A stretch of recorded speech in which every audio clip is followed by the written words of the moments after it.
Today we will discuss about motion. Previous lecture we have discussed about today speed, average speed, uniform speed, and today we will discuss about velocity, average velocity, and uniform velocity. First question: why does the physical quantity named velocity require to be defined? Write the definition of velocity. Means physical quantity जो velocity है उसको define करने की ज़रूरत हमको क्यों पड़ी? तो while finding out speed of an object the direction of motion of the object in motion is not taken into consideration because speed is scalar quantity. हमको पता है हम स्पीड को जब भी डिफाइन करते हैं तो स्पीड को डिफाइन के लिए हम स्पीड के अंदर डायरेक्शन नहीं लेते तो वो कौन सी क्वांटिटी हो गई आपकी? Scalar. But in order to study in which direction how fast the moving object reaches the final position from the initial position, a physical quantity named velocity means कोई भी कितना फास्ट विथ डायरेक्शन એટલે कि means उसका meaning क्या कि किस direction में वो जा रहा है and how fast the moving object reaches to final position. Initial position से फाइनल पोजीशन में कितना फास्ट जा रहा है, वो भी किस डायरेक्शन में जा रहा है, उसको हमको डिफाइन करने के लिए किसको डिफाइन कर रहे हैं हम? Velocity displacement of an object in motion in unit time is called velocity of the object. Means per unit time means time नीचे और डिस्प्लेसमेंट ऊपर. पर यूनिट टाइम में आप कितना डिस्प्लेसमेंट कवर करते हो उसको हम बोलते हैं velocity. Question number 16. Write only formula of velocity and state its SI unit whether it is vector or scalar. Means vector है कि स्केलर है उसका SI यूनिट भी बताओ और वेलोसिटी को डिफाइन भी करो. तो वेलोसिटी का अभी हमको पता है डेफिनेशन क्या बोले हम कि कितने टाइम में कितना डिस्प्लेसमेंट कवर कर रहा है. तो कितने टाइम में, तो टाइम नीचे, कितना डिस्प्लेसमेंट, तो डिस्प्लेसमेंट ऊपर.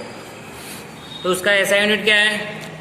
डिस्प्लेसमेंट का SI यूनिट, डिस्प्लेसमेंट मीन्स एक तरीके से डिस्टेंस ही हुआ तो उसका यूनिट मीटर और टाइम का सेकंड.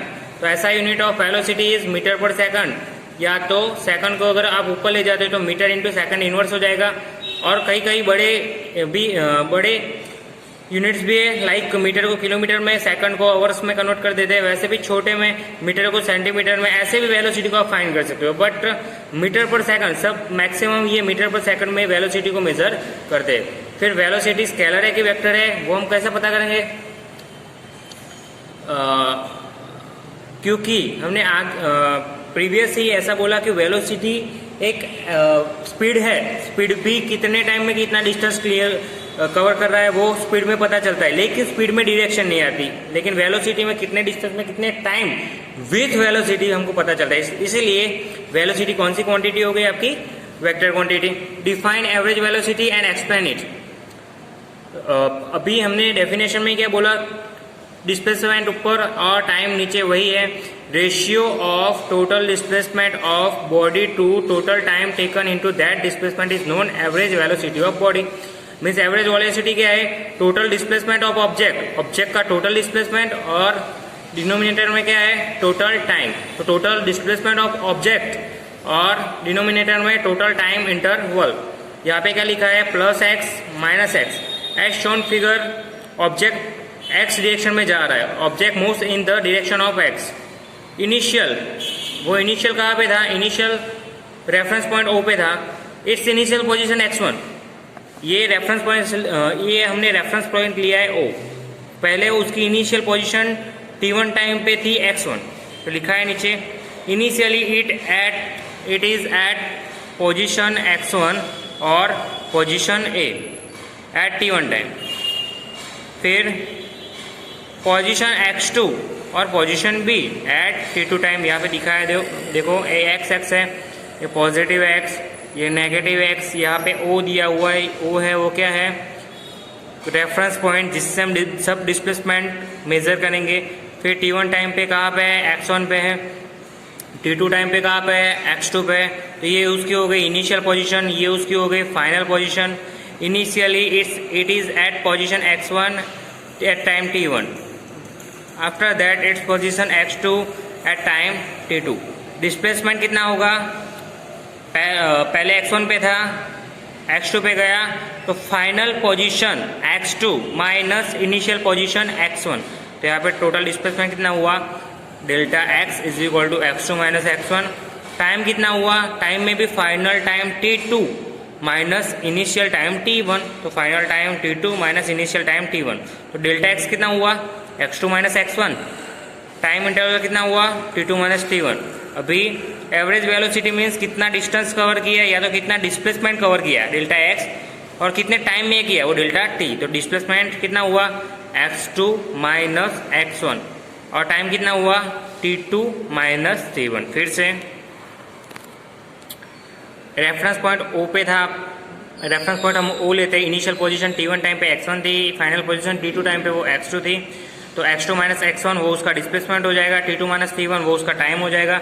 एवरेज वेलोसिटी, और average velocity delta x upon delta t is equal to x2 minus x1 divided by t2 minus t1 होता है।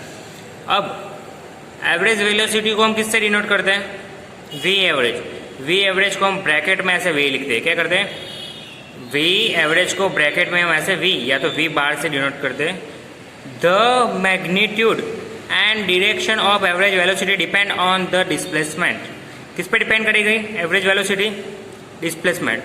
Path of the motion of the object from initial position to final position और number of turning during the motion are not taken into.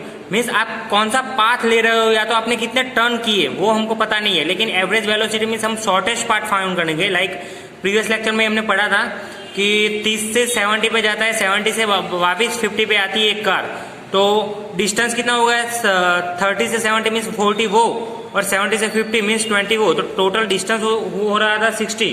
लेकिन displacement means final position minus initial, तो 50 minus 30 means 20 हो रहा था, तो shortest path. Okay, example यहाँ पे दिया हुआ देखो, a student start motion from his house and bicycle average speed 20 किमी per hour and return after some time. Here initial position and final position of student are same. Initial and final position, घर से ही जा रहा है, घर पे ही वापस आ रहा है, तो उसका डिस्प्लेसमेंट जीरो हो जाएगा। क्या हो जाएगा, डिस्प्लेसमेंट जीरो। लेकिन इसी हिसाब से आप डिस्टेंस काउंट करो, तो डिस्टेंस अगर वो 20 किमी स्कूल उसके 5 किमी दूर है स्कूल घर से, तो 5 किमी जा रहा है, 5 किमी आ रहा है, तो टोटल डिस्टेंस 10 हो गया, लेकिन घर पे ही आ रहा है तो डिस्प्लेसमेंट कितना हो गया, जीरो। ऐसे ही एवरेज वेलोसिटी को आप ऐसे भी फाइंड कर सकते हैं कि अगर आपको दो वेलोसिटी पता है तो इनिशियल वेलोसिटी और उसकी फाइनल वेलोसिटी डिवाइडेड बाय 2, ऐसे भी फाइंड कर सकते हैं एवरेज वेलोसिटी। फिर क्वेश्चन नंबर 18, क्वेश्चन नंबर 18 क्या लिखा है, व्हाट इज यूनिफॉर्म वेलोसिटी, या तो what is constant velocity, state the two condition necessary for the motion with constant velocity. तो फर्स्ट क्या दिया हुआ है, if the velocity of body in motion remain constant with time, it is said to be having motion with uniform velocity or constant velocity। अभी देखो velocity means displacement per time। तो अगर same time में कोई भी object या तो कोई भी बॉडी अगर मोशन में है, तो सेम टाइम में अगर वो सेम डिस्प्लेसमेंट कवर कर रही है तो वो आपकी हो जाएगी कांस्टेंट वेलोसिटी या तो यूनिफॉर्म वेलोसिटी। अगर वो सेम टाइम में सेम डिस्टेंस या तो सेम डिस्प्लेसमेंट, वेलोसिटी में डिस्प्लेसमेंट बोलेंगे और स्पीड में डिस्टेंस बोलेंगे। If velocity of body in motion remain constant with time, it is said to be having motion with uniform velocity. Means अगर same time में same displacement हो रहा है तो वो यूनिफॉर्म वेलोसिटी, अगर डिफरेंट टाइम में उसी टाइम में, टाइम वैसे का वैसा 1 सेकंड तो 1 सेकंड ही लेना है, पहले 1 सेकंड में इतना डिस्प्लेसमेंट, दूसरे सेकंड में इतना डिस्प्लेसमेंट, तो टाइम के साथ में डिस्प्लेसमेंट चेंज हो जाता है तो वो आपका हो जाएगा non uniform. When an object in motion perform uniform motion certain direction, its velocity remain constant। Following to conditions should be satisfy for constant velocity के लिए 2 कंडीशन होनी चाहिए। क्या, first, the object should be moving with constant speed. जो object जो move हो रहा है वो मूव होने के लिए जो उसकी स्पीड रहेगी वो कितनी होनी चाहिए, कांस्टेंट। ऑब्जेक्ट को जो मूव होने के लिए जो स्पीड चाहिए वो कैसी रहनी चाहिए, constant. That should be no change in direction of velocity, कि वेलोसिटी अगर डिरेक्शन चेंज हो जाएगी तो प्रीवियस डिरेक्शन चेंज हो जाएगी तो 30 से 70, 70 से वापस 50 पे आते थे तो हम तो डायरेक्टली फाइनल माइनस इनिशियल ही करते तो चेंज हो जाएगा। तो यूनिफॉर्म वेलोसिटी के लिए पहले तो स्पीड कांस्टेंट होनी चाहिए और डायरेक्शन भी चेंज नहीं होनी चाहिए, जो आप जहां पे आप मोशन में हो वो।